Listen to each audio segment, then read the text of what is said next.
ఎన్నికల వేళ చంద్రబాబు నాయుడు గారు సంపద సృష్టి సంపద సృష్టి సంపద సృష్టిస్తాను అని అనేక పర్యాయాలు అనేక మీటింగుల్లో మాట్లాడుతుంటే అది విన్న ఆంధ్రప్రదేశ్ రాష్ట్రంలో ఉండే సామాన్య ప్రజలు ఓటర్లు వీళ్ళంతా ఏమనుకున్నారంటే అయ్యా చంద్రబాబు నాయుడు గారు సంపద సృష్టిస్తారు, రాష్ట్రం తలరాతలు మారుతాయి, రాష్ట్ర ఆదాయం పెరుగుతుంది, మా బతుకులు బాగుపడతాయని చెప్పి ఆశించారు, భావించారు. కానీ ఆ రోజు వాళ్ళు నమ్మినటువంటి ఆ మాట ఈరోజు ఎలా అయ్యిందంటే గొర్రె కసాయివాడిని నమ్మితే ఆ కసాయివాడు గొర్రెని ఎంత కర్కశంగా చంపేస్తాడో ఈ రోజు ఆంధ్రప్రదేశ్ రాష్ట్రంలో ఉన్నటువంటి ఓటర్లు చంద్రబాబు నాయుడు గారి మాటను నమ్మినందుకు చంద్రబాబు నాయుడు గారు అంతే కర్కసత్వంగా ఈ రాష్ట్ర ప్రజలను నమ్మించి నట్టేట ముంచేశారు.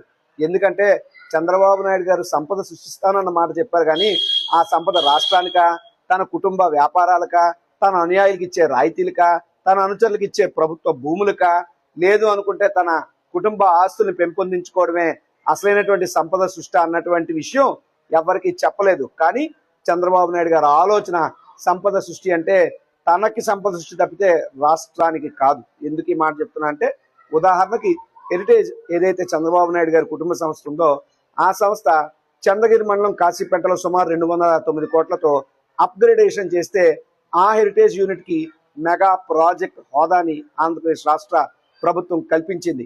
దాంతో ఏమొస్తుంది అంటే ఆ యొక్క కంపెనీ ద్వారా ఉపాధి ఎంతమందికో తెలుసా? కేవలం 35 మంది మాత్రమే.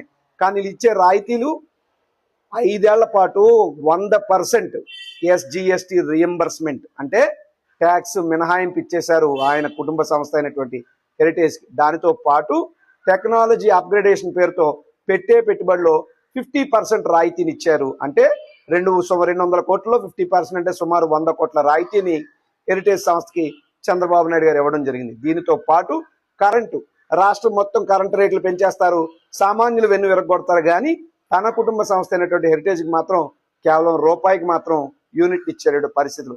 అంటే తన హెరిటేజ్ సంస్థకి రాష్ట్ర ఖజానా నుండి సొమ్ముని ఎలా దోచిపెడుతున్నారు, దారాదత్తం చేస్తున్నారని చెప్పడానికి ఇది ఒక ఉదాహరణ.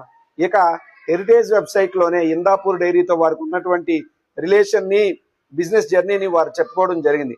అటువంటి ఇందాపూర్ డైరీ తిరుమలకి నెయ్యి సరఫరా చేయడంలో నెయ్యి కిలో 351 నుంచి 716 రూపాయలకి, అంటే డబుల్ ఆల్మోస్ట్ పెంచుకుని దేవుడి సొమ్మును కూడా దోచుకుంటున్నారంటే వీళ్ళకి దేవుడు అంటే భయము లేదు, భక్తి లేదు అని చెప్పడానికి ఇదొక ఉదాహరణ. ఇకపోతే నారా రోహిత్ గారు, ఎవరైతే నారా లోకేష్ గారికి సోదరుడు ఉన్నాడో ఆయన అదేంటో తెలుగుదేశం పార్టీ అధికారంలో ఉన్నప్పుడు మాత్రమే ఎక్కువ సినిమాలు చేస్తారు. మరి ఆ మర్మం ఏంటో, ఆ చిదంబర రహస్యం ఏంటో లోకేష్ గారికి రోహిత్ గారికి తెలియాలి. ఇకపోతే నారా లోకేష్ గారికి మరొక సోదరుడు వరుస అయినటువంటి తోడలుడు శ్రీభరత్, ఎవరైతే విశాఖపట్నం ఎంపీగా గీతం విశ్వవిద్యాలయం యొక్క అధినేత ఉన్నాడో ఆయనకి విశాఖపట్నంలో ఉన్నటువంటి భూములను ఎంతో తెలుసా? సుమారు 5,000 కోట్ల రూపాయల విలువైన భూములను గీతం సంస్థకి దారాదత్తం చేస్తున్నారు.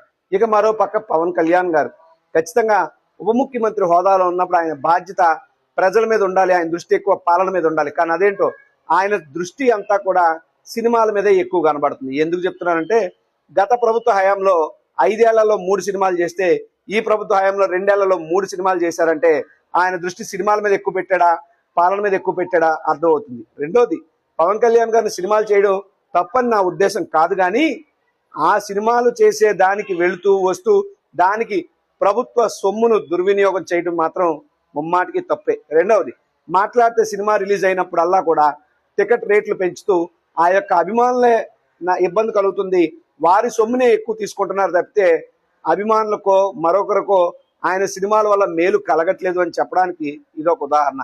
ఈ రకంగా చెప్పుకుంటూ చూస్తే చంద్రబాబు నాయుడు గారి పాలన అంతా కూడా రాష్ట్రాన్ని దోచుకో, కుటుంబానికి పంచుకో అన్న చందంగానే నడుస్తుంది.